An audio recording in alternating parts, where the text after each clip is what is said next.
আর আমাদের সমাজও এখন খুব বড্ড ভালো। ও পরশুদিন আন্ডার প্যান্ট পরে ঘুরতো, ওকে কেউ চিনতো না। লটারিতে টাকা পেয়ে 1 কোটি টাকার মালিক হয়েছে, বিশাল বুলেট গাড়ি টাড়ি চেপে ঘুরছে। গ্রামের 5 জন গিয়ে বলছে তুমি এক কাজ করো, মসজিদের সেক্রেটারি হয়ে যাও, আর আমাদের মাদ্রাসার দায়িত্বটা তুমি নিয়ে নাও। ও টাকা হয়েছে খুব বেশি। এরকম সমাজে আছে না নেই? অনেক জলসার কমিটি দেখছি টাকা গুনছে বসে বসে। কিসের জন্য জলসা? বলছে মসজিদে মার্বেল পাথর লাগাবে বলে জলসা। সবাই বসে বসে টাকার বাক্স নিয়ে গুনছে, ফাট ফাট করে টাকা গুনছে। কমিটিতে যারা রয়েছে একজনের দাড়ি নাই, কিছু নাই। এ ভাই নামাজ পড়ো, বলছে চেষ্টা করছি। এর পাছার চামড়া তুলে দেওয়া দরকার নাই বলুন তো? ও নামাজ পড়ে না, ও দাড়ি চেঁচে বসে আছে। এই লোকটা মসজিদের টাকা গুনছে, জলসা দিয়ে কালেকশন করছে, বক্তা ভাড়া করে এনে, অথচ নিজে নামাজ পড়ে না। এর থেকে হতভাগা এই পৃথিবীতে আর কেউ আছে? সমাজের মানুষও বলি তেমন। একটু বিবেচনা করবেন এগুলো। কিয়ামতের দিনে আপনি যদি মসজিদ মাদ্রাসার মিটিংয়ের দিন যদি থাকেন, আর যদি আপনি সেক্রেটারি সভাপতিরা আপনার যদি রায় যদি জানতে চাওয়া হয় যে আপনি রায় দেন এ হবে কি না, আর ও বেনামাজি, আপনি জানেন ও দাড়ি নাই, সাধারণ লোক, কিছুই বোঝে না, অথচ টাকা আছে বলে সবাই বলছে ও সভাপতি, আপনি উঠে বলবেন ও যেন না হয়? কেন? ও নামাজ কালাম পড়ে না, কিছু করে না, ইসলামকে 10 পয়সা দাম দেয় না, ও কেন হতে যাবে? কি বলছি বুঝতে পারছেন কিছু? এসব সমাজ পরিবর্তন করে দিতে হবে আস্তে আস্তে আস্তে আস্তে করে। অল মাইসির জুয়া হারাম, অল আনসাব, দেব দেবীর পূজা করা ইসলামে কে হারাম? মুসলমান করে না? কে বলছে করে না? গোলাম হোসেন দেখাবো? কে বলেছে দেব দেবীর পূজা হয় না? দেব দেবীর পূজা হয়। অনেকটাই আমাদের মিলে গেছে বেধর্মীদের সাথে, মিলে যায়নি? মিলে গেছে। এক, হিন্দু ভাইদের যত আছে সব মা, আর কিছু মুসলমানদের বাবার শেষ নাই। এ বাবা, সে বাবা, অমুক বাবা, তমুক বাবা, বাবার শেষ আছে? আছে? নাই। ও ওর বাপ মারা গেলে শ্রাদ্ধ করে, হিন্দু ভাই করে না শ্রাদ্ধ? মুসলমানও করে 40 করে না? হ্যাঁ। ও মানত মানে দেবদেবীর কাছে, আর মুসলমান মানত মানে মরা মানুষের কবরে। এগুলো হচ্ছে কি হচ্ছে না? কোনো ডিফারেন্স আছে বলুন? কোনো ডিফারেন্স নাই, সবই এক। ভেবে চিন্তে দেখেছেন কোনোদিন?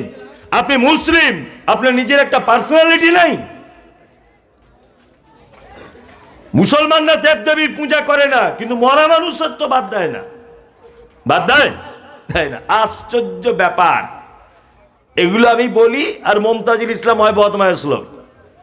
তা আপনারা তো আজকে আমাকে সামনাসামনি পেলেন, তা আমার কথাটা আপনি কেটে দেওয়ার ক্ষমতা করুন তো দেখি, আপনার কত বড় ক্ষমতা আছে। আমার একটা একটা কথা আপনি কেটে দেন, যে আপনার এই কথাটা আমি কেটে দিলাম। ইচ্ছা করে কেটে দিলেন আলাদা ব্যাপার, আপনি জ্ঞান বুদ্ধি বিবেচনা দিয়ে কাটুন। এক, আচ্ছা আপনাদেরকে একটা কথা জিজ্ঞেস করছি, ভালো করে শুনে বুঝে উত্তর দেবেন। বলুন তো, হযরত আবু বকর নাম শুনলে কি বলি? কথা বলুন। রাদিয়াল্লাহু তাআলা আনহু, তার মানে আল্লাহ তুমি তার উপর রাজি বা খুশি হও, বাংলা মানে। তাহলে এবার আপনাকে আবার জিজ্ঞেস করছি, আবু বকরের জন্য দোয়া করলেন না আবু বকরের কাছে দোয়া চাইলেন? কোনটা? দোয়া করলেন। আপনি তো বেশ ভালো বোঝেন তো তাহলে। দুই, ওমর নাম শুনলে কি বলি?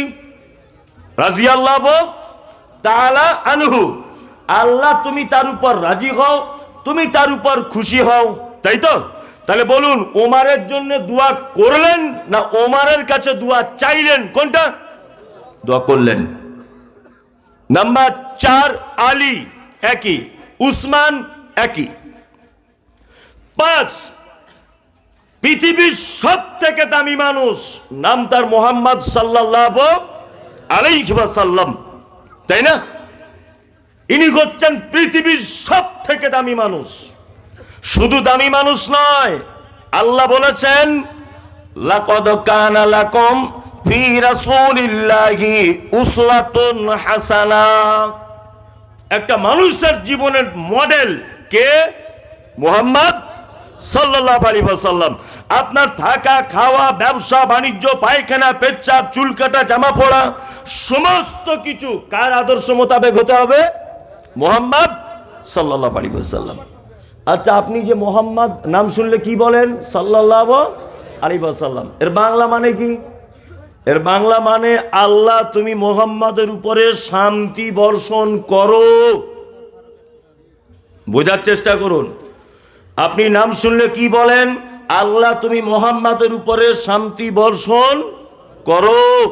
তাহলে বলুন, আপনি মুহাম্মাদের জন্য দোয়া করলেন না মুহাম্মাদের কাছে দোয়া চাইলেন? কোনটা? দোয়া করলেন।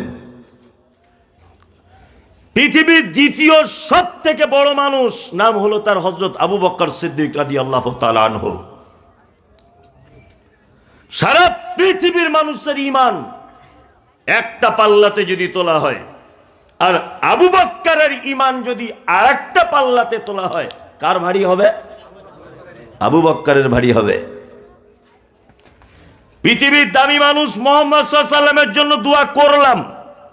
দুই, পৃথিবীর দ্বিতীয় দামি মানুষ আবু বকর সিদ্দিক, ওনার জন্য দোয়া করলাম। তৃতীয় বড় মানুষ ওমর, ওমরের জন্য দোয়া করলাম। তৃতীয় বড় মানুষ উসমান, চতুর্থ বড় মানুষ আলী, সবার জন্য আমরা দোয়া করলাম। এবার আপনাদেরকে আবার জিজ্ঞেস করছি, উত্তর ভেবে চিনতে দেবেন। এক, আবু বকর, ওমর, উসমান, আলী, হ্যাঁ, সারা পৃথিবীর যত মানুষের ঈমান আছে, আবু বকর, ওমর, উসমান, আলী, এই চারজনের ঈমান আর সারা পৃথিবীর মানুষের ঈমান এক হবে না ওই চারজনের বেশি হবে? চারজনের বেশি হবে, তাই না? চলুন এবার আপনাকে বলছি, আপনাদের ঈমান, সারা পৃথিবীর যত মানুষ সবার ঈমান, আবু বকর, ওমর, উসমান, আলী, সমস্ত সাহাবীদের ঈমান আর আমাদের ঈমান একটা পাল্লাতে তুললাম। আর একটা পাল্লাতে তুললাম মুহাম্মদ সাল্লাল্লাহু আলাইহি ওয়াসাল্লামের ঈমান। বলুন তো কার পাল্লা ভারী হবে? আল্লাহ রসুলের ঈমান ভারী হবে। তার মানে বোঝা গেল সারা পৃথিবীর সব থেকে বড় ঈমানদার কে? মুহাম্মদ সাল্লাল্লাহু আলাইহি ওয়াসাল্লাম। তাহলে সব থেকে বড় মানুষের জন্য আমরা দোয়া করি, তাই না? এবার আপনাকে বলছি, সারা পৃথিবীতে যত বাবা আছে, যত মাজার, যত পীর, যত ওলিয়া উলিয়া, যত দরবেশ, যা কিছু আছে, সব মানুষের ঈমান এক জায়গায় করুন। যত পীর, ওলিয়া উলিয়া, এদের ঈমান এক জায়গায় করুন, আর আবু বকরের ঈমান এক জায়গায় করুন। কার ঈমান ভারী হবে? আবু বকরের ঈমান ভারী হবে, তাই না? এইবার আপনাকে যে কথাটা বলছি সেটা হচ্ছে এই, তাহলে আবু বকর, ওমর, উসমানের কাছে কোনো কিছু চাওয়ার পারমিশন নাই। নবীর কাছে কিছু চাওয়ার পারমিশন নেই। নবীর জন্য দোয়া করতে হয়। তাহলে নবীর কাছে যদি চাওয়ার পারমিশন না থাকে, আবু বকরের কাছে যদি কোনো কিছু চাওয়ার পারমিশন না থাকে, তাহলে বলুন তো দেখি, কবরে যে পীর সাহেব শুয়ে আছে তার কাছে কিছু চাওয়ার যায়? আপনি উত্তরটা দেন। যাওয়া যায়? যায় না। যে আমাদের বাজারে দুটি জিনিস চলে, একটি হচ্ছে জায়েজ, একটি হচ্ছে নাজায়েজ। একটি বৈধ আর একটি অবৈধ। এখন বৈধর ব্যাপারেও দুটো দিক, একটা হচ্ছে ভালো আর একটা খুব ভালো। আর অবৈধরও দুটো দিক, একটা হচ্ছে যেটাকে বলি সাগিরা পাপ, আর একটাকে বলি কাবিরা পাপ, তাই না? জি। সাগিরা পাপ কাকে বলে?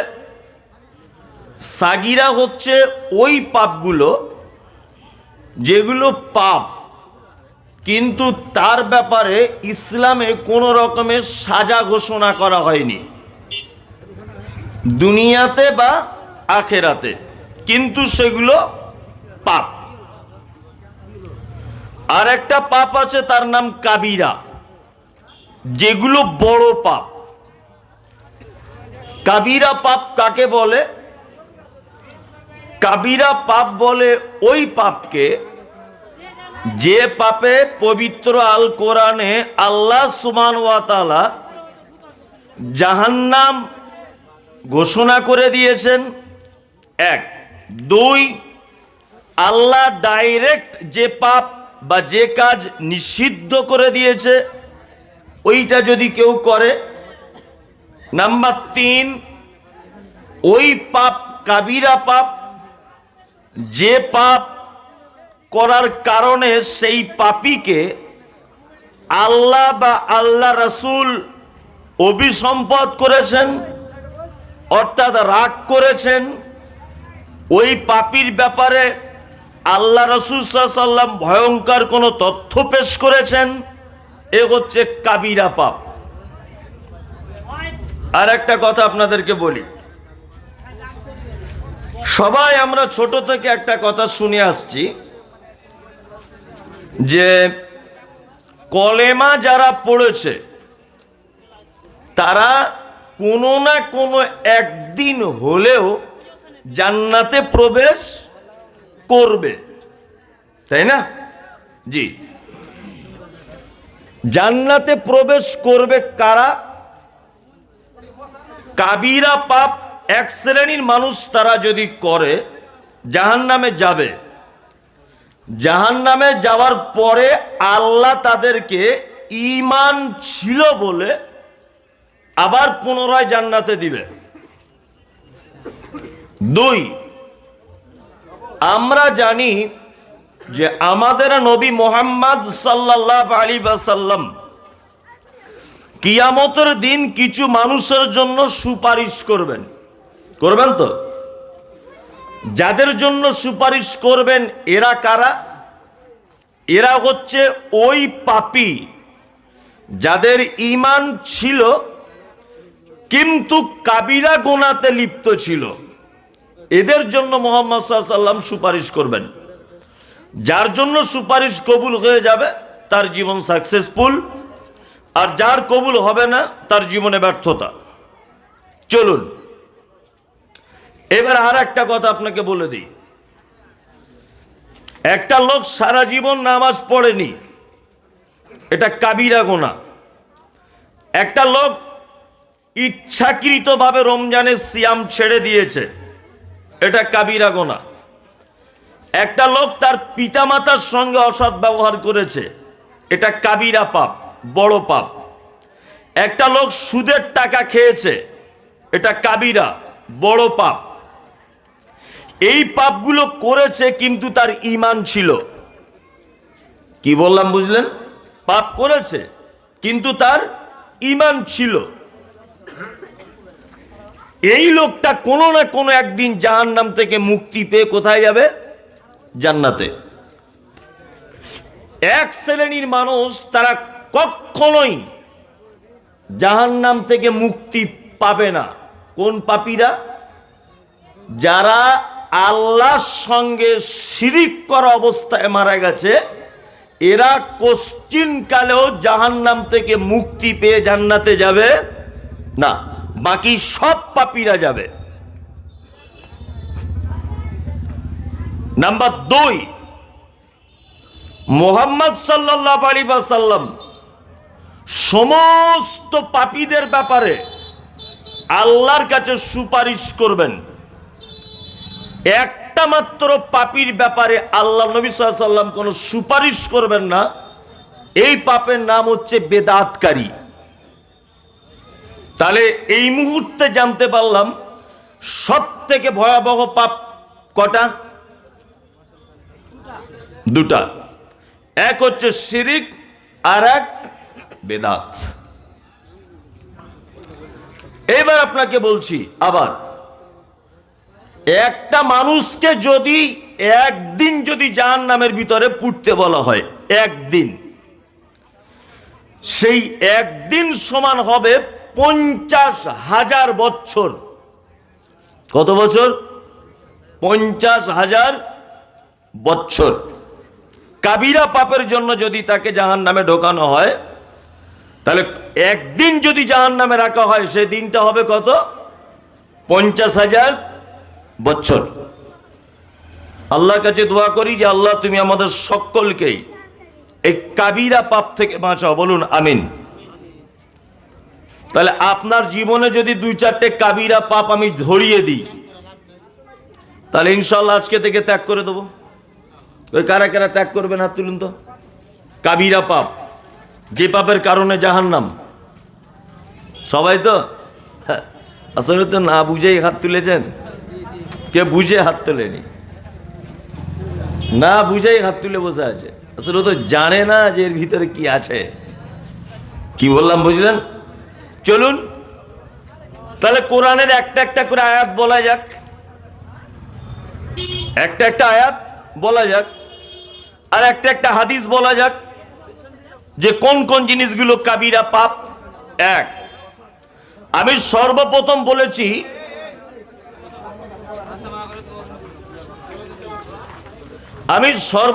বলেছি যে পবিত্র আল কোরআনে আল্লাহ সুবহানাহু ওয়া তাআলা যেগুলো নিষেধ করে দিয়েছে এগুলো কি পাপ? কাবিরা পাপ। কয়েকটা নিষেধের কথা প্রথমে বলি। এক, আল্লাহ তাআলা বলছেন ইয়া আইয়ুহাল্লাযীনা আমানু, তোমরা যারা ঈমানের স্বীকৃতি প্রদান করেছো, ইন্নামাল খামর, তোমাদের জন্য মদ হারাম। মদ কি? হারাম। তার মানে মুসলমানদের মদ পান করা কি যাবে না। এক কথা ভালো করে মাথায় রাখুন। আপনি হাফেজ সাহেব?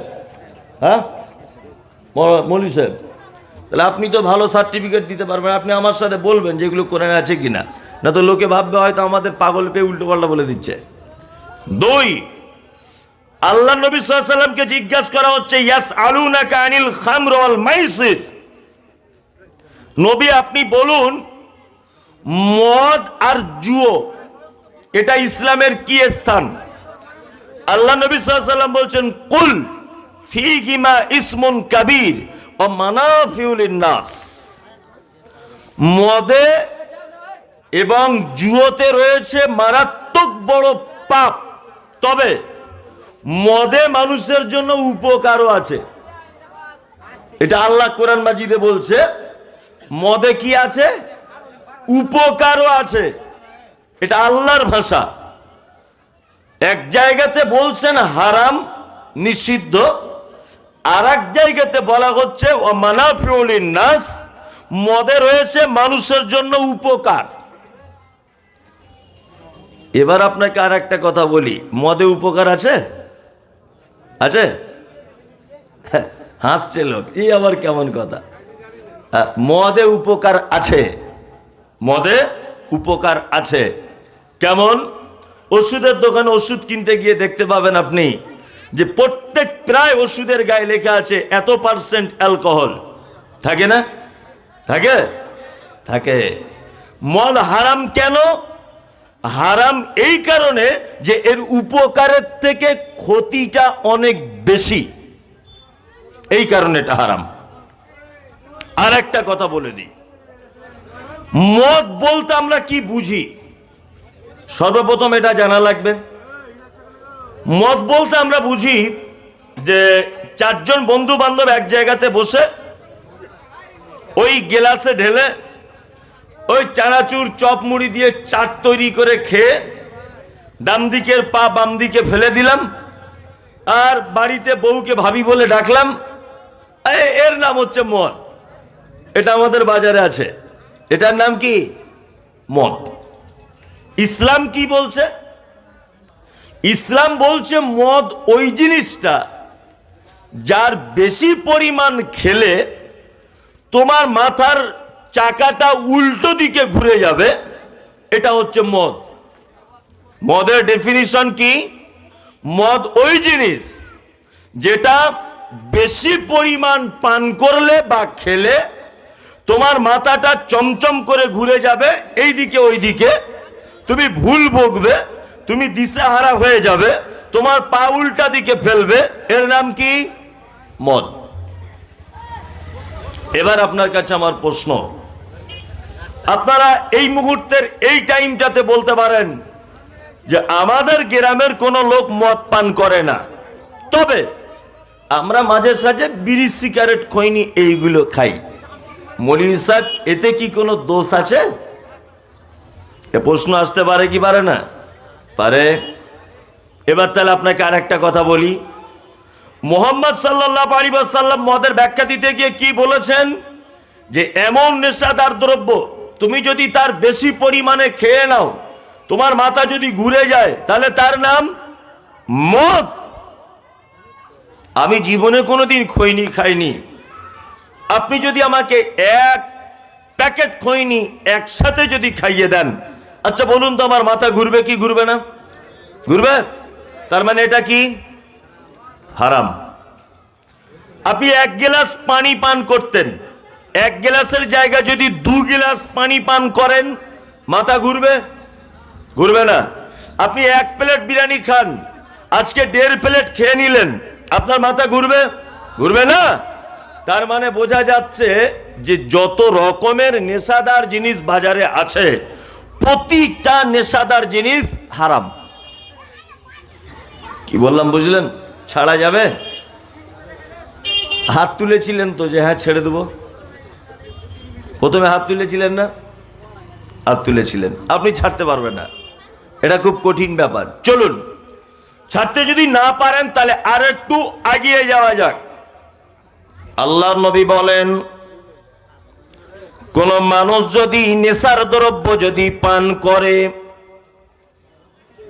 তাহলে ওই লোকটা যদি আল্লাহর কাছে তওবা চেয়ে বলে, আল্লাহ আমি নেশার দ্রব্য পান করেছি, তুমি আমাকে ক্ষমা করে দাও, একবার তার ক্ষমা হয়ে যাবে। দ্বিতীয়বার লোকটা যদি আবার যদি পান করে, তাহলে তার তওবাকে গ্রহণ করা হবে। সাহাবীরা বলছেন, আল্লাহর নবী গো, লোকটা যদি তৃতীয়বার আবার যদি পান করে, তাহলে কি তাকে আর ক্ষমা করা হবে? নবীজি বলছেন, সে যেন অপেক্ষা করে, তাকে জাহান্নামের ভিতরে ঢুকিয়ে দেওয়া হবে। আর জাহান্নামে একটা খাদ্য আছে, তার নাম হচ্ছে তিনাতুল খাবাল। আর তিনাতুল খাবাল কেমন না, জাহান্নামীদের শরীর থেকে রক্ত আর পুঁজ ঝরে ঝরে ঝরে ঝরে পড়বে, ওই রক্ত পুঁজ তাকে গেলাসে করে দেওয়া হবে, তুমি পান করো, পৃথিবীতে নেশার জিনিস পান করেছিলে এই কারণে। রক্ত আর পুঁজ পান করতে দেওয়া হবে জাহান্নামে ঢুকিয়ে দেওয়ার পরে। এর পরেও ছাড়া যাবে? যাবে? রক্ত পুঁজ তাকে পান করতে দেওয়া হবে, এর পরেও ছাড়া যাবে নেশার জিনিস? কই কারা কারা ছাড়বেন? হাত তুলুন তো। আপনি খেতেন? খেতেন না তো হাত তুলছেন কেন? ফালতু কথা, বুঝে হাতটা তুলুন, একটু বুঝে হাত তুলুন। আমি বলছি যারা যারা খায় তারা হাত তুলবে, তা আপনি কেন হাত তুললেন? এই কারা খান হাত তুলুন, যে আমি আজকে থেকে তাহলে খাবো না। অত সহজ? ওই যে বক্তাকে মমতাজুল ইসলাম, ওই যে সাংঘাতিক বক্তা, আরে মমতাজুল ইসলাম তো দূরের কথা, কাবা শরীফের ইমাম যদি তুমি এখানে আনো, কাবার ইমামকে যদি তুমি এখানে ডেকে আনো, 10 পয়সাও কোনো মূল্য নেই যদি আপনি মানতে না পারেন। কি বললাম বুঝলেন? ওই জন্য তো আমি প্রায় বক্তাতে জলসাতে বলি যে জলসা দিয়ে এখন 2-3টে লোকের উপকার হচ্ছে, আর কারো হচ্ছে না। এক, বক্তাদের প্রথম উপকার হচ্ছে মোটা মোটা টাকা, তার মধ্যে আমি একজন। 2, প্যান্ডেলওয়ালা মাইকওয়ালা এরা একটা ভালো টাকা ইনকাম করে নিচ্ছে। 3, দোকানওয়ালারা ভালো ইনকাম করে নিচ্ছে। 4, অনেক দিনে ফোনে যোগাযোগ, দেখা সাক্ষাৎ হয় না, আজকে দেখা হয়ে যাবে, তাই এরকম একটা ব্যাপার। সেও তার খালার বাড়িতে এসেছে, এও মামুর বাড়িতে এসেছে, দেখা হবে, এরকম একটা ব্যাপার, তাই না?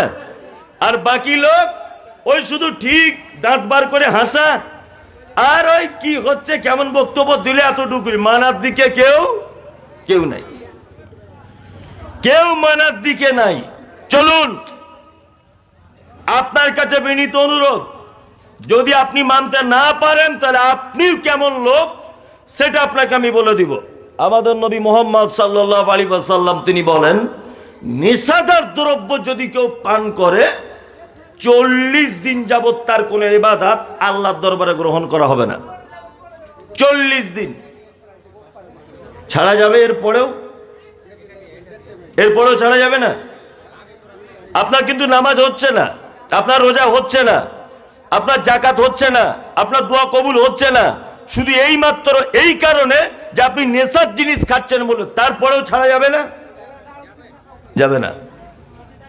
চলুন তারপরে আর একটা কথা আপনাকে বলি। আল্লাহ পবিত্র আল কোরআনে সূরা বাকারার ভিতরে বলছেন, ইন্নামা হাররামা, নিশ্চয়ই তোমাদের জন্য হারাম করা হয়েছে, আলাইকুমুল মাইতাতা, মরা প্রাণী, ওয়াদ্দামা, রক্ত, ও লাহমাল খিনজির, শূকরের মাংস।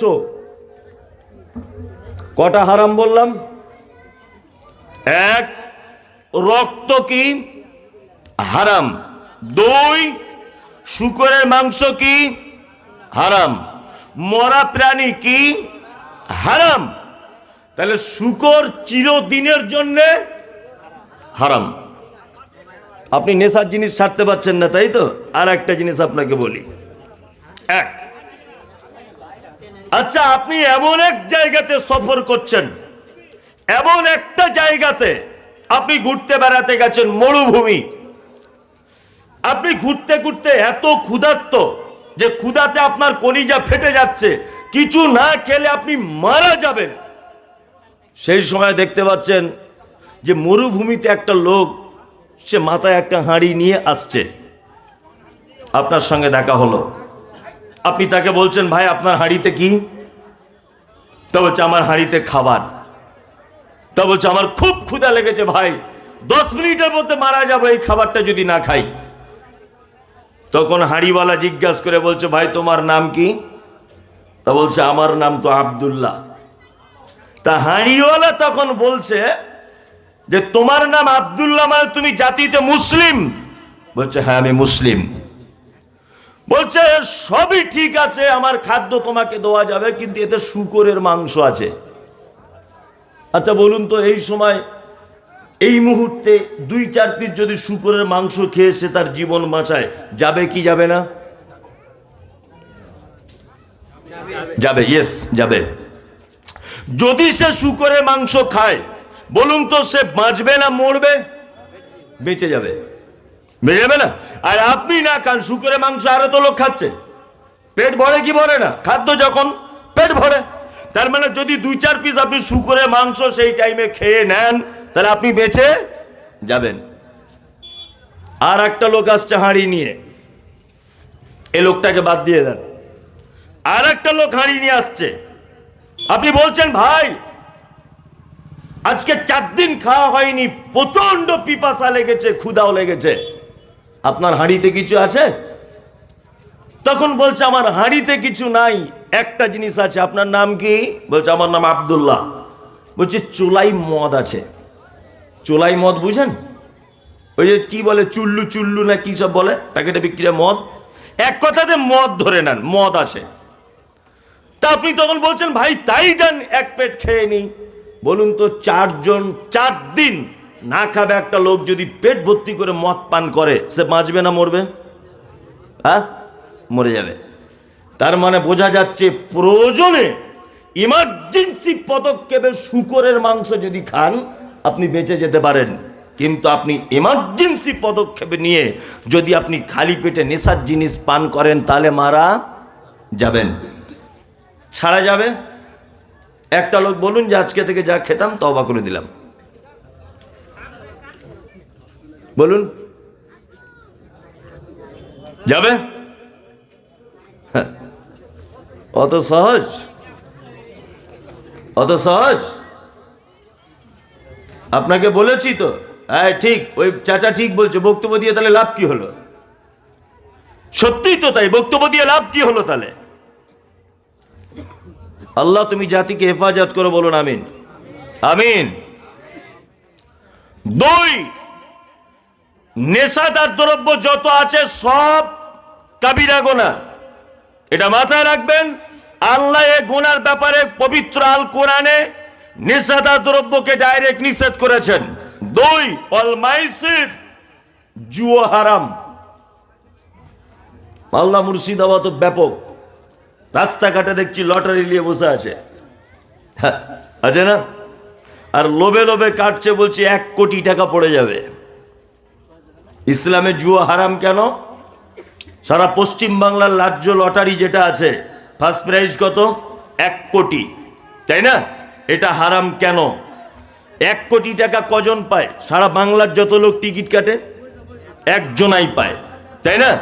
তাহলে ধরে নেন 5 কোটি লোক টিকিট কেটেছে, পেল কতজন? একজন। একজন কোটিপতি হয়ে গেল, বাকি লোক ভিখারি হয়ে গেল, তাই না?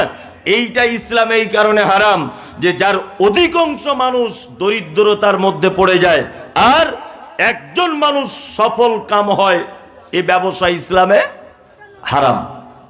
যারা লটারি টটারি কাটছেন এগুলো সব কাবিরা গোনা।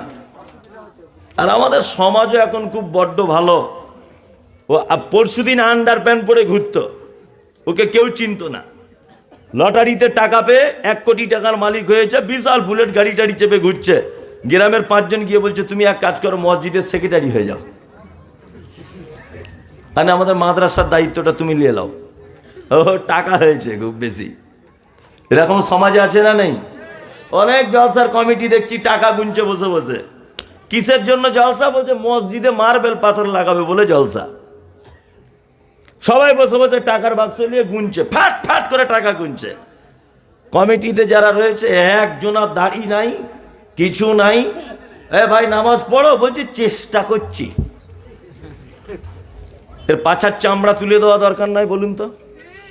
ও নামাজ পড়ে না, ও দাড়ি চেঁচে বসে আছে। এই লোকটা মসজিদে টাকা গুনছে, জলসা দিয়ে কালেকশন করছে, বক্তা ভাড়া করে এনে, অথচ নিজে নামাজ পড়ে না। এর থেকে হতভাগা এই পৃথিবীতে আর কেউ আছে?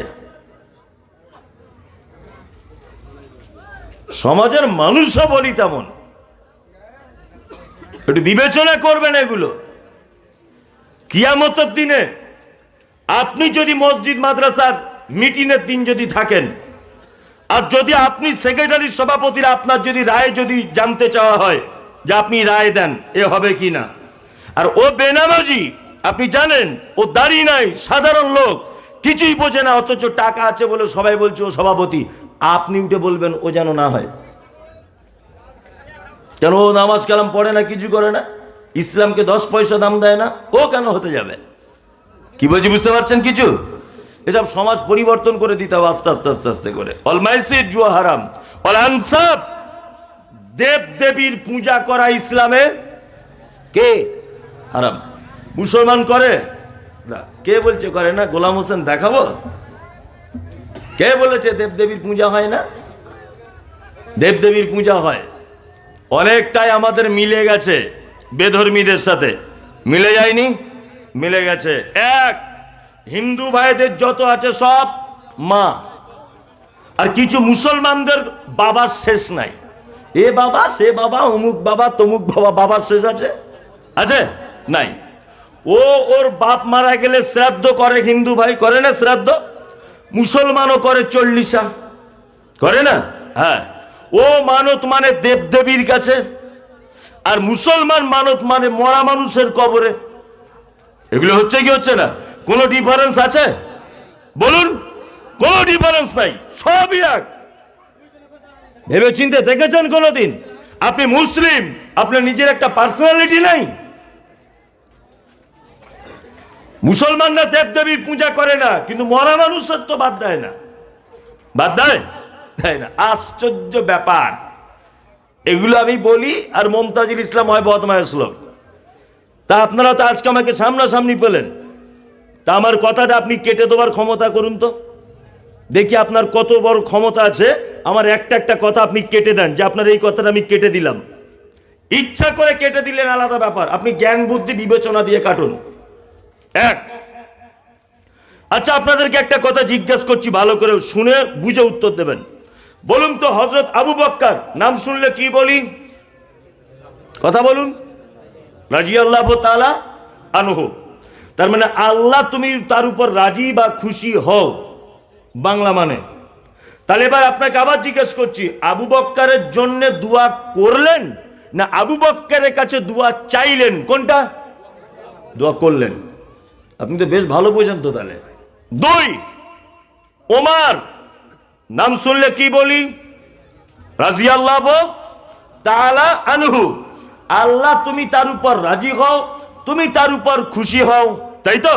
তাহলে বলুন, ওমরের জন্য দোয়া করলেন না ওমরের কাছে দোয়া চাইলেন? কোনটা?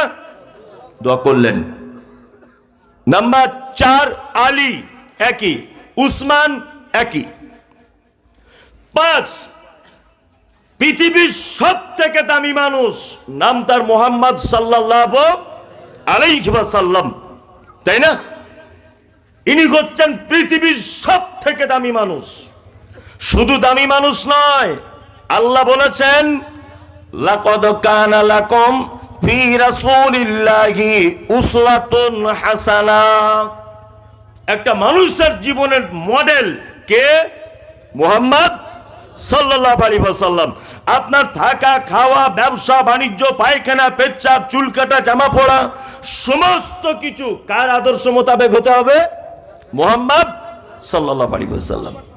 আচ্ছা, আপনি যে মুহাম্মদ নাম শুনলে কি বলেন? সাল্লাল্লাহু আলাইহি ওয়াসাল্লাম। এর বাংলা মানে কি? এর বাংলা মানে, আল্লাহ তুমি মুহাম্মাদের উপরে শান্তি বর্ষণ করো। বোঝার চেষ্টা করুন। আপনি নাম শুনলে কি বলেন? আল্লাহ তুমি মুহাম্মাদের উপরে শান্তি বর্ষণ করো। তাহলে বলুন, আপনি মুহাম্মাদের জন্য দোয়া করলেন না মুহাম্মাদের কাছে দোয়া চাইলেন? কোনটা? দোয়া করলেন। পৃথিবীর দ্বিতীয় সব থেকে বড় মানুষ, নাম হলো তার হযরত আবু বকর সিদ্দিক রাদিয়াল্লাহু তাআলা আনহু।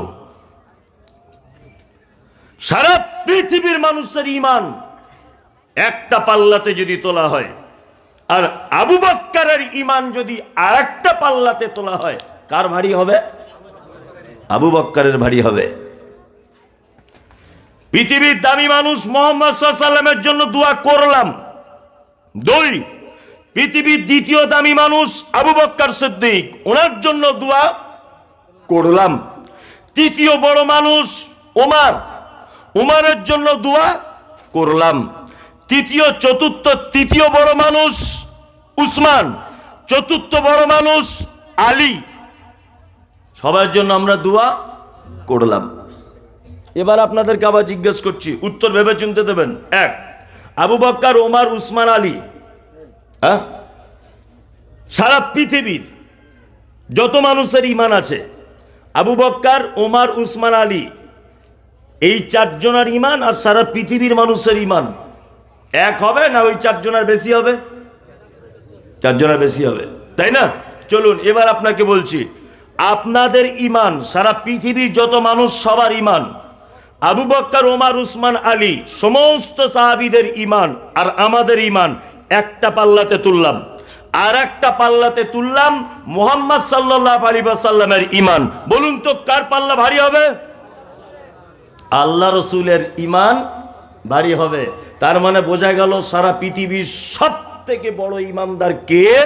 মুহাম্মদ সাল্লাল্লাহু আলাইহি ওয়াসাল্লাম। তাহলে সব থেকে বড় মানুষের জন্য আমরা দোয়া করি, তাই না? এবার আপনাকে বলছি, সারা পৃথিবীতে যত বাবা আছে, যত মাজার, যত পীর, যত উলিয়া, যত দরবেশ, যা কিছু আছে, সব মানুষের ঈমান এক জায়গায় করুন। যত পীর, উলিয়া, এদের ঈমান এক জায়গায় করুন, আর আবু বকরের ঈমান এক জায়গায় করুন। কার ঈমান ভারী হবে? আবু বকরের ঈমান ভারী হবে, তাই না? এইবার আপনাকে যে কথাটা বলছি সেটা হচ্ছে এই, তাহলে আবু বকর, ওমর, উসমানের কাছে কোনো কিছু চাওয়ার পারমিশন নাই। নবীর কাছে কিছু চাওয়ার পারমিশন নেই। নবীর জন্য দোয়া করতে হয়। তাহলে নবীর কাছে যদি চাওয়ার পারমিশন না থাকে, আবু বকরের কাছে যদি কোনো কিছু চাওয়ার পারমিশন না থাকে, তাহলে বলুন তো দেখি, কবরে যে পীর সাহেব শুয়ে আছে তার কাছে কিছু চাওয়ার যায়? আপনি উত্তরটা দেন। যাওয়া যায়? যায় না। মৃত মানুষের কাছে যদি চাওয়া যেত, তাহলে পৃথিবীর সব থেকে দামি মানুষ মুহাম্মদ সাল্লাল্লাহু আলাইহি ওয়াসাল্লামের কবরে চাওয়া যেত। আমি 1 মাস থেকে 1 মাস 10 দিন আগে মদিনাতে ছিলাম। আল্লাহর কসম, সোশ্যাল মিডিয়াতে আপনারা দেখেছেন, মদিনাতে আল্লাহ নবী সাল্লাল্লাহু আলাইহি ওয়াসাল্লামের কবর প্রথমে, তারপরে আবু বকরের, তারপরে ওমরের, পরপর 3টে কবর আছে। মানুষ ওই কাম দিয়ে যখন গিয়ে রাস্তা দিয়ে হাঁটছে কবরের আগা দিয়ে, তখন কোন লোক যদি হাত তুলছে তা পুলিশ তার হাতে এরকম ভাবে মেরে দিয়ে বলছে, কাবার মালিকের কাছে দোয়া চাও, এদিকে দোয়া চেও না, ইনি দোয়াতে কিছু দিতে পারে না। কাবার মালিকের কাছে দোয়া চাও, মুহাম্মদ সাল্লাল্লাহু আলাইহি ওয়াসাল্লামকে যিনি সৃষ্টি করেছেন আল্লাহর কাছে দোয়া চাও। তুমি কবরে কেন দোয়া চাইতে এসেছো? মসজিদে নববীর পশ্চিম দিকে ফিরে দাঁড়ালে বাম দিকে তার নাম বাকিউল গারকাদ, অর্থাৎ জান্নাতুল বাকি নামে যেটা পরিচিত, এর আসল নাম বাকিউল গারকাদ। 10,000 আল্লাহ রসুলের সাহাবীদের কবর আছে। কত হাজার? 10,000। কোন হাজি সাহেব আছেন এখানে? কে হাজি সাহেব আছে? হাত তুলুন। কে? একজন। আমি ঠিক বলছি তো? 10,000 সাহাবীর কবর। একটা সাহাবীর কবরে কোন রকমে লাল চাদর, সবুজ চাদর, কালো চাদর, ফুল কিছু আছে হাজি সাহেব? আছে? নেই। ফাঁকা আসমানের তলাতে সাহাবীদের 10,000 কবর। মৃত মানুষের কাছে চাওয়া যদি জায়েজ হতো, তাহলে মক্কা মদিনার মানুষেরা সব কাজ বাদ দিয়ে আল্লাহ নবী সাল্লাল্লাহু আলাইহি ওয়াসাল্লামের সাহাবীদের কবরে পুজো করতে শুরু করে দিত। দিত কি দিত না বলুন? দিত। এইগুলো দেখেও কেন বোঝেন না? কেন? এক শ্রেণীর মানুষ আছে না, আজও পর্যন্ত মাজারে যাচ্ছে, যাচ্ছে কি যাচ্ছে না? গিয়ে সেজদা দিচ্ছে, চাদর চড়াচ্ছে, ফুল দিচ্ছে, দিচ্ছে কি দিচ্ছে না? এটা ইসলাম পারমিশন দেয় না।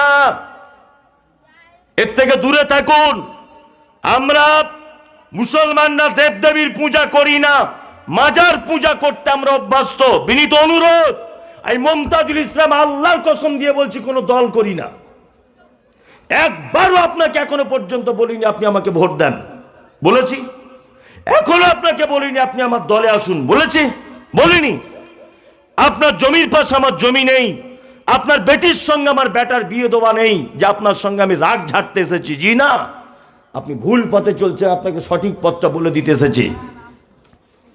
কলেমা পড়েছেন লা ইলাহা ইল্লাল্লাহ, এইটার মানে যদি আপনি জেনে যেতেন, পৃথিবীর কোন মাজার আর টিকে থাকতে পারত না।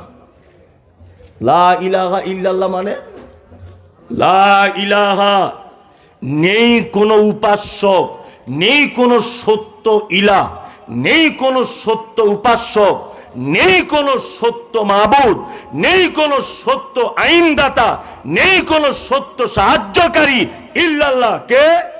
আল্লাহ। আপনি তো প্রথমে এটা জবান দিয়ে স্বীকার করেছেন, নেই কোনো সত্য উপাস্যক। প্রথমেই তো এটা স্বীকার করেছেন, তারপরেও কেন মাজারে যাবার হয়? তারপরেও কেন আপনি মানুষের ব্যক্তির পূজা করেন?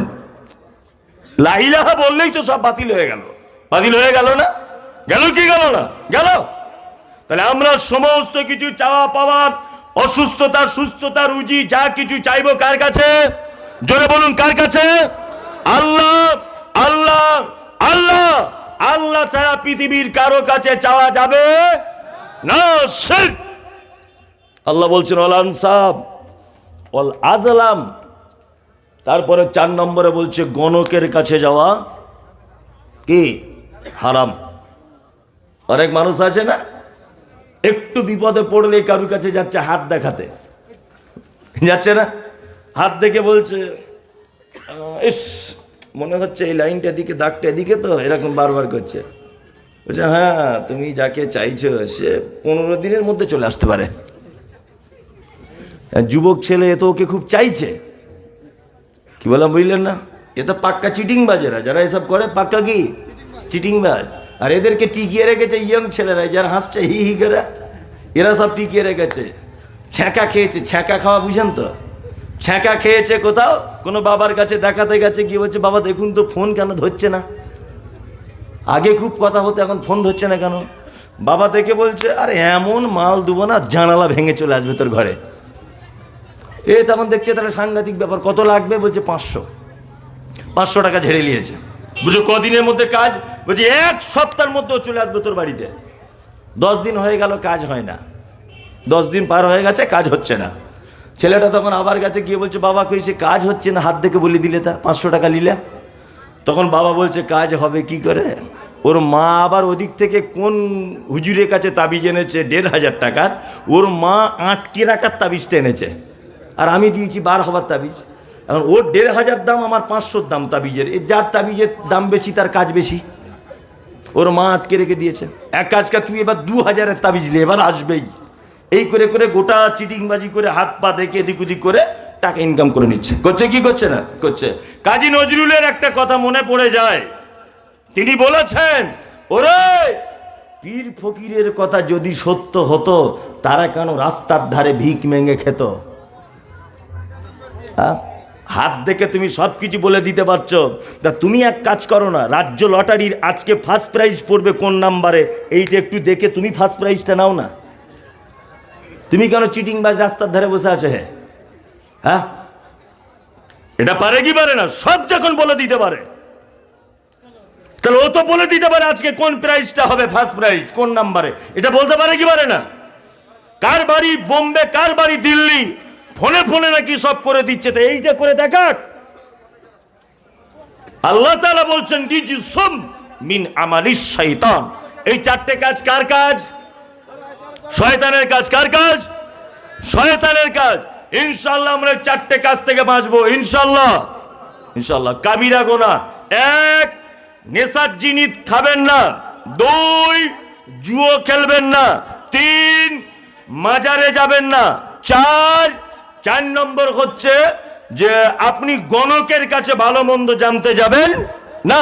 এই 4টে কাজ কার? শয়তানের কাজ। আল্লাহ বলছেন রিজসুম মিন আমালিশ শাইতান।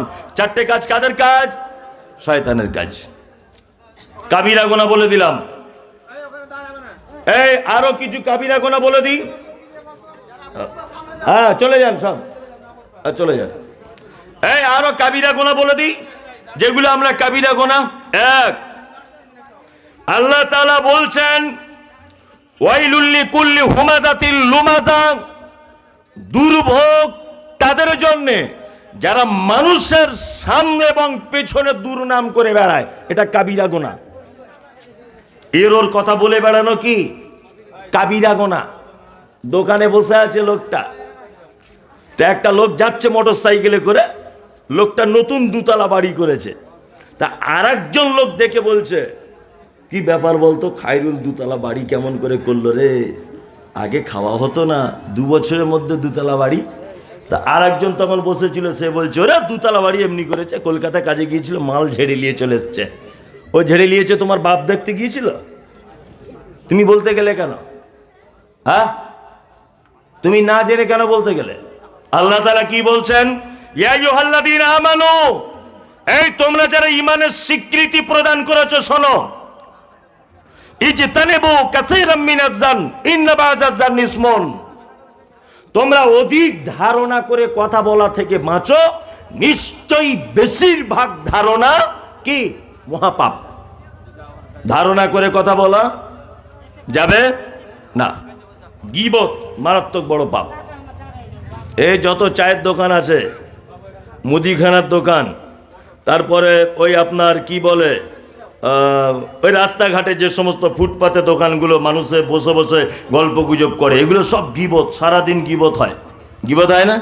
সারাদিন গীবত। চলুন, গীবত কত বড় পাপ আপনাকে একটা পাপ দেখাই। আল্লাহ নবী বলেন, আমি মিরাজের রাত্রিতে মিরাজে চলে গেলাম জিবরিল আমিনের সাথে। মিরাজে যেতে যেতে রাস্তাতে অনেক ঘটনা ঘটেছে। তার ভিতরে একটা ঘটনা হলো এই, একটা লোককে দেখতে পেলাম, সেই লোকটাকে রক্তের ফুটন্ত নদীতে ফেলে দেওয়া হয়েছে। লোকটা ফুটন্ত নদী থেকে নদীর পাড়ে আসার চেষ্টা করছে, আর হাতে দেখলাম ফেরেশতা দাঁড়িয়ে আছে নদীর পাড়ে, আর তাদের হাতে দেখলাম বড় বড় পাথর। সেই পাথরগুলোকে দিয়ে সেই ফুটন্ত নদীর মানে মাঝখান থেকে পাড়ে আসা লোকটার মাথাতে যেন আঘাত করছে, মাথাটা বারবার ভেঙে চৌচির হয়ে যাচ্ছে, আর মাথাটার সাথে সাথে ভালো হয়ে যাচ্ছে। আমি জিবরিলকে বললাম, জিবরিল, এই লোকটাকে যার পাথর দিয়ে মাথাটা ভেঙে দেওয়া হচ্ছে আর বারবার ভালো হয়ে যাচ্ছে, তখন জিবরিল বলছেন, ইয়া রাসূলুল্লাহ, এটা আর কেউ নয়, এটা আপনার উম্মতের ওই লোকটা যে লোকটা সুদের টাকা খেত। মালদাতে সুদ খায় না অবশ্য মানুষ, না আমি বলে মার খাবো, মাথা খারাপ। মালদাতে সুদ খায়, সুদ খায়। আগে দেখতে পেতাম যে পুরুষ মানুষেরা সুদ খায়, এখন আমার খালারা বেশি খাচ্ছে, তাই না? আরে পুরুষ মানুষ ও বাড়িতে বসে আছে ঠ্যাঙে ঠ্যাং তুলে, আর ডাকতে হবে না, যে যেমন পরে আছে থাক, ডাকলে আবার ডিস্টার্ব হবে, যে যেমন আছে থেকে যান।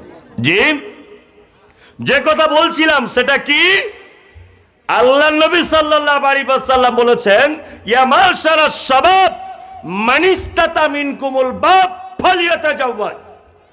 যুবক ছেলে, তুমি বিয়ে করো তোমার ক্ষমতা থাকলে করো। ক্ষমতা কাকে বলে?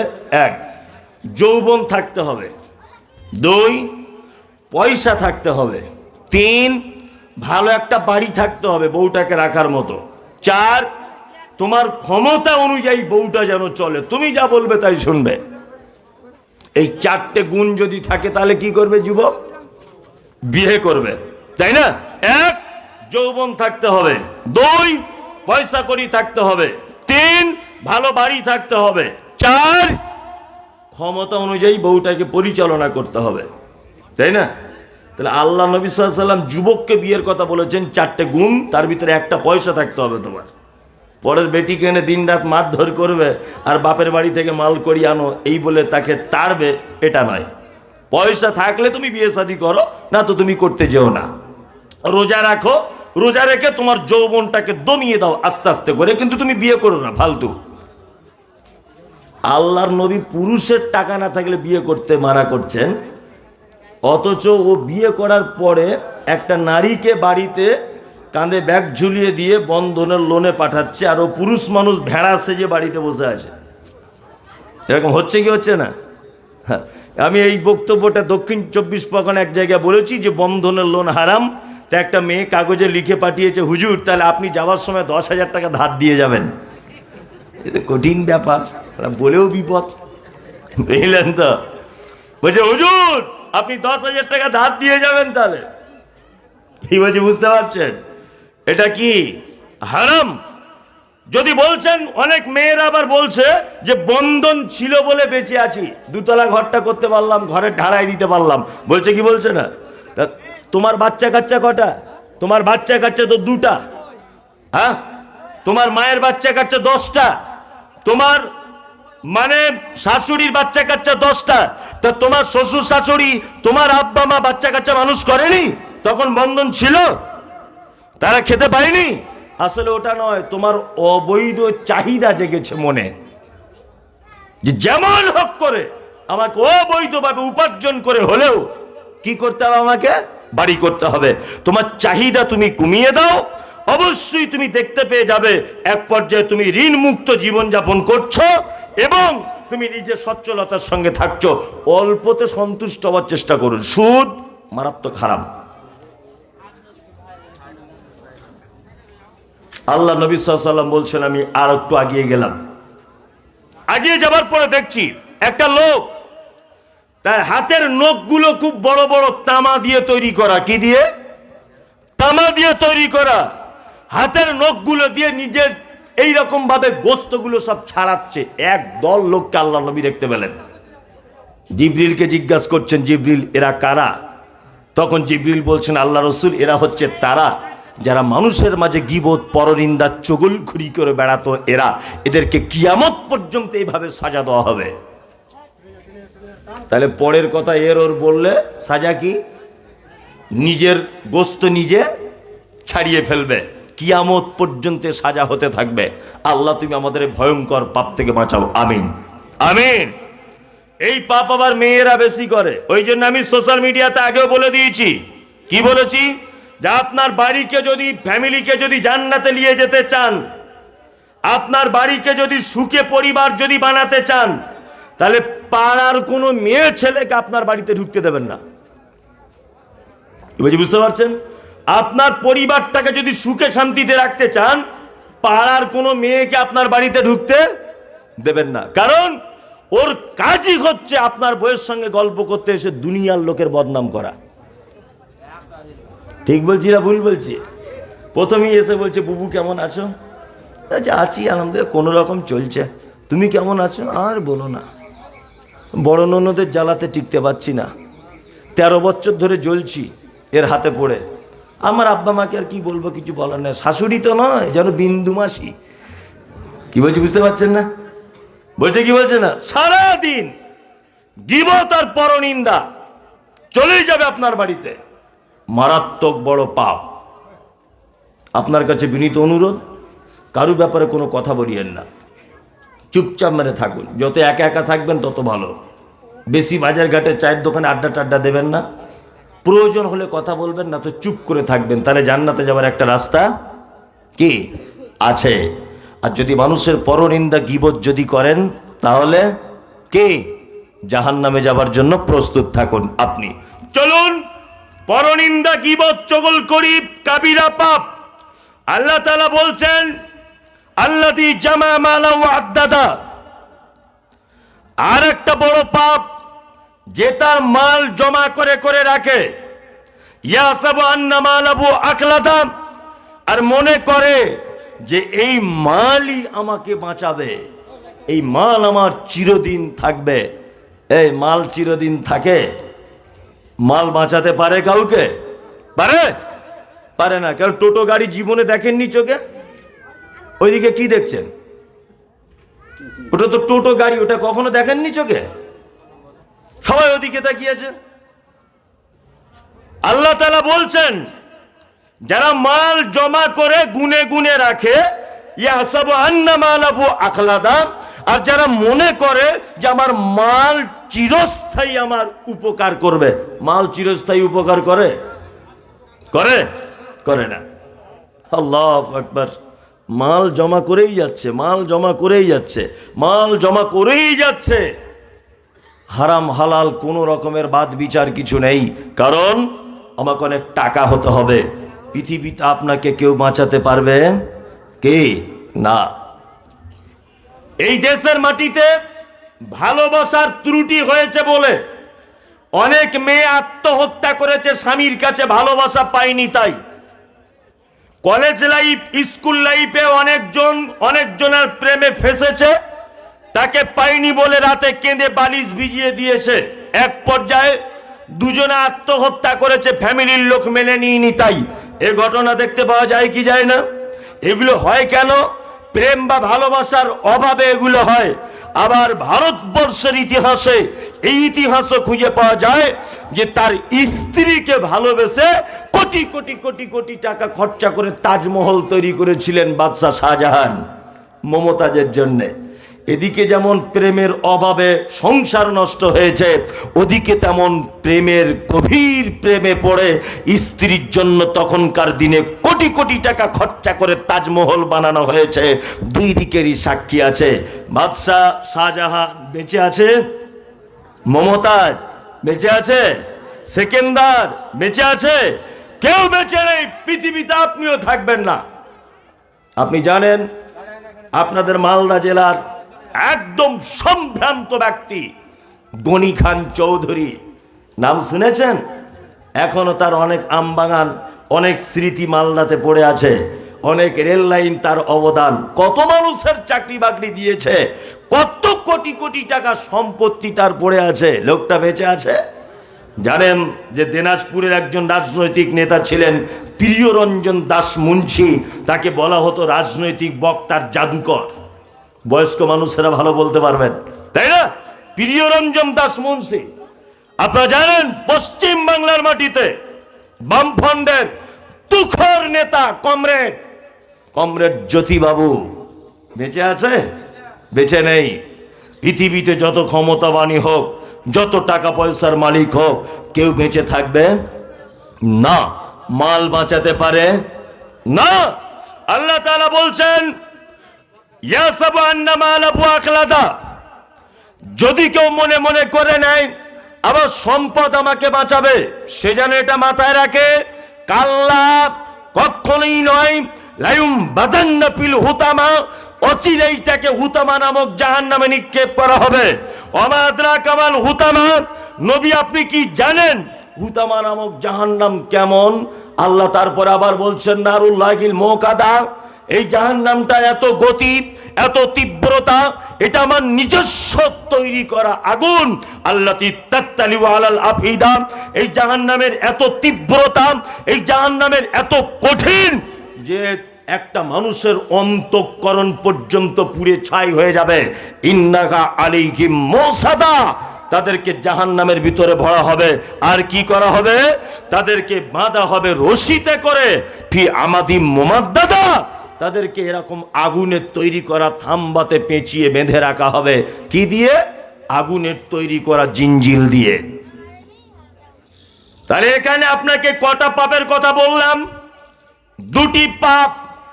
এক, মানুষের সামনে পিছনে বদনাম করবেন না, এটা কি পাপ?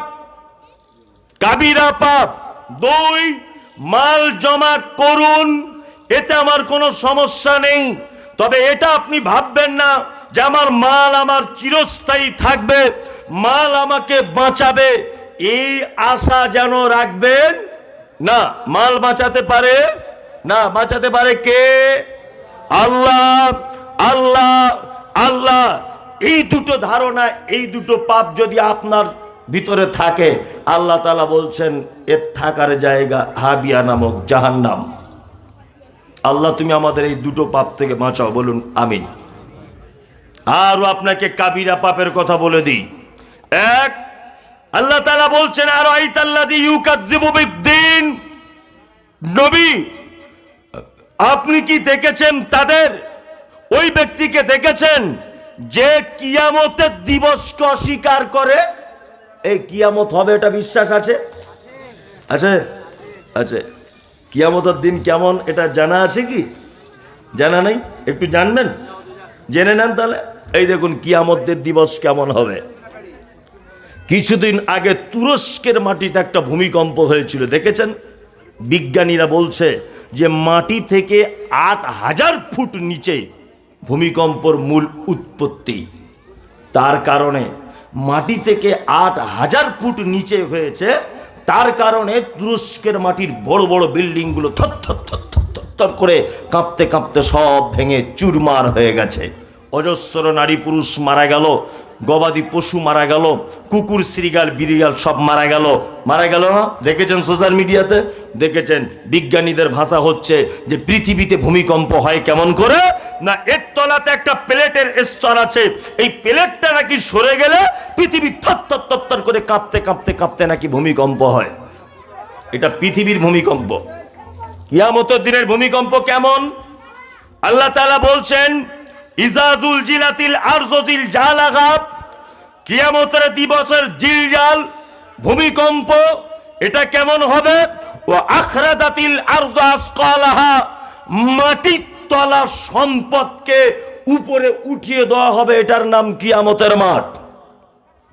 ঢালাই মেশিনে বালি পাথর ইট দিয়ে যেমন ঢালাইয়ের মশলা মাখানো হয়, কিয়ামতের দিনের ভূমিকম্প এইরকম হবে। আল্লাহ তাআলা বলছেন কিয়ামতের বর্ণনা দিতে গিয়ে ইয়া আইয়ুহান নাসু তাকু ও রাব্বাকুম ইন্না জালজালাতাস সাআতি শাইউন আযীম। আল্লাহ তাআলা বলছেন মানুষ তোমরা রবকে ভয় করো, ইন্না জালজালাতাস সাআতি শাইউন আযীম, নিশ্চয়ই কিয়ামতের দিবসের ভয়াবহতা কঠিন ভয়াবহতা। কেমন ভয়াবহতা? আল্লাহ তাআলা তারপরে বলেন ইয়াউমা তারাউনাহা তাযহালু কুল্লু মুরজিআতিন আম্মা আরজাত ওয়া তাযাউ কুল্লু যাতি হামলিন হামলাহা ওয়া তারান নাসা সুকারা ওয়া মা হুম বিসুকারা ওয়ালাকিন্না আযাবাল্লাহি শাদীদ। কিয়ামতের মাঠ কেমন? একজন মা তার বাচ্চা তলার দিক দিয়ে পড়ে যাবে, বুঝতে পারবে না। আল্লাহু আকবার। একজন মা কিয়ামতের মাঠে দাঁড়িয়ে থাকবে, গর্ভবতী মা, তার পেটে বাচ্চা থাকবে। আল্লাহ নিজে কোরআনে বলছেন তার মায়ের লজ্জাস্থান দিয়ে বাচ্চা এমনিতেই পড়ে যাবে, মা বুঝতে পারবে না যে বাচ্চা কি করে হলো। 2, দুগ্ধ দানকারিণী মা। আল্লাহু আকবার।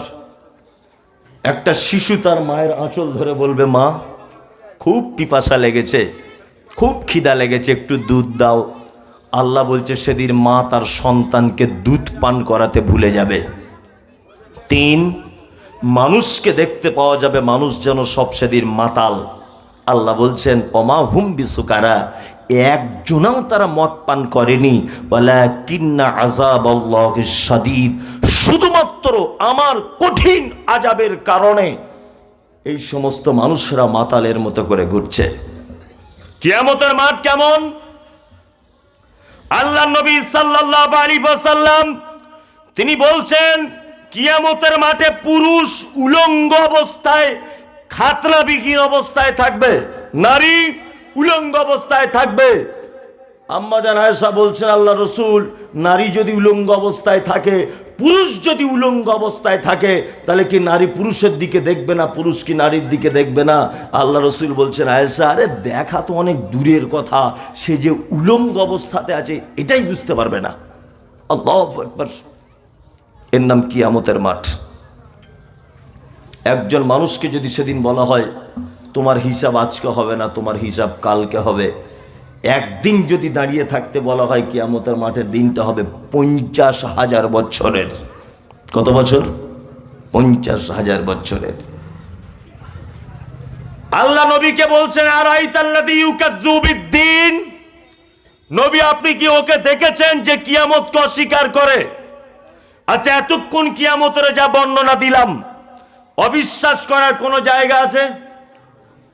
আর কেউ যদি মুসলিম অবিশ্বাস করে তার ঈমান থাকবে? থাকবে? থাকবে না। কিন্তু আল্লাহ নবী সাল্লাল্লাহু আলাইহি ওয়াসাল্লাম বলছেন ওই লোকটা কিয়ামতকে বিশ্বাস করে না। কে সে? কে? আল্লাহ তাআলা বলছেন ফাযালিকাল্লাযী ইয়াদউল ইয়াতীম, যারা এতিমের সঙ্গে অসৎ ব্যবহার করে। কি বললাম বুঝলেন? এতিমের সঙ্গে। সমাজের 2-3টে রোগ আমাদের চলছে, এই রোগগুলো আপনাকে আমি চিকিৎসা করে দিয়ে যাচ্ছি। 1, জীবিত জাহান্নামী দেখেছেন? যে একটা লোক বেঁচে আছে কিন্তু লোকটা জাহান্নাম চলে যাচ্ছে, দেখেছেন? দেখেননি? আপনাকে দেখিয়ে দিচ্ছে, আপনি কাল সকাল হলে বুঝতে পেরে যাবেন সেই লোকটাকে। 1, জীবিত জাহান্নামী যদি দেখতে চান, আমি তো মনে করি জীবিত জাহান্নামী ওই লোকটা, যে লোকটা বেটাদের সব সম্পত্তি লিখে দিয়ে বেটিদেরকে ফাঁকি দিয়ে দিয়েছে। এরকম লোক মালদা জেলাতে নেই? আছে? আছে। 2 নম্বর, এইরকম লোক বাজারে দেখতে পাওয়া যায় যে হজে যাওয়ার আগে হাজি সাহেব জমি ভাগ করছে বেটা বেটিদের। তা হাজি সাহেব বেটাদেরকে ডেকে বলছে, এই তোরা শোন, বেটিগুলোকে ডেকেছে, পোলাও ভাত চাট করেছে, বেটিরা বাইরের গ্রাম থেকে এসেছে, বাপ হজে যাবে দেখতে। যা হাজি সাহেব বেটিদের মাথায় হাত বুলিয়ে দিয়ে বলছে, মা একটা কথা বলবো, কিছু মনে করিস না তো? তা বলছে না, কিছু মনে করবো না। বলছে রাস্তার ধারে 1.5 বিঘে জমিটা তোদের 2 ভাইকে দিয়ে দিচ্ছি, আর তোরা এক কাজ কর, ওই বিলের মাঝখানে একটা জমি আছে 12 মাস পানি জমে থাকে, ওইটা তোরা 2 বোনে ভাগ করে লিস। এখন বাপের উপরে মেয়ে কিছু বলতে পারলো না, কিন্তু মনের দিক দিয়ে খুব ক্ষুণ্ণ। এখন হাজি সাহেব দেখছি 5 লাখ টাকা খরচা করে হজ করতে চলে গেল। তা মনে মনে ভাবছি, এই যে চিজ গেছে মক্কাতে, এ তো প্লেন ভেঙে যাওয়ার কথা। এই যা জমি ভাগ করেছে, প্লেন ভেঙে পড়ে যাওয়ার কথা।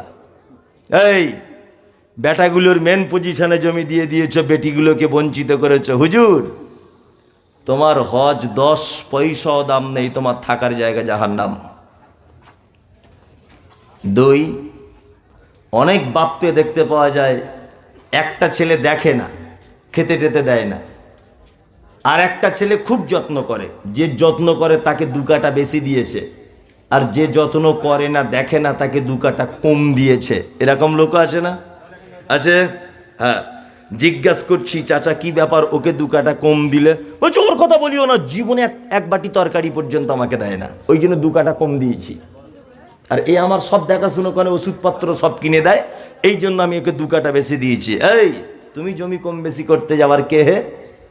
ও তোমাকে দেখে না কিয়ামতের দিনে পিতামাতার সঙ্গে অসৎ ব্যবহার করার যে সাজা আছে ও ভোগ করবে।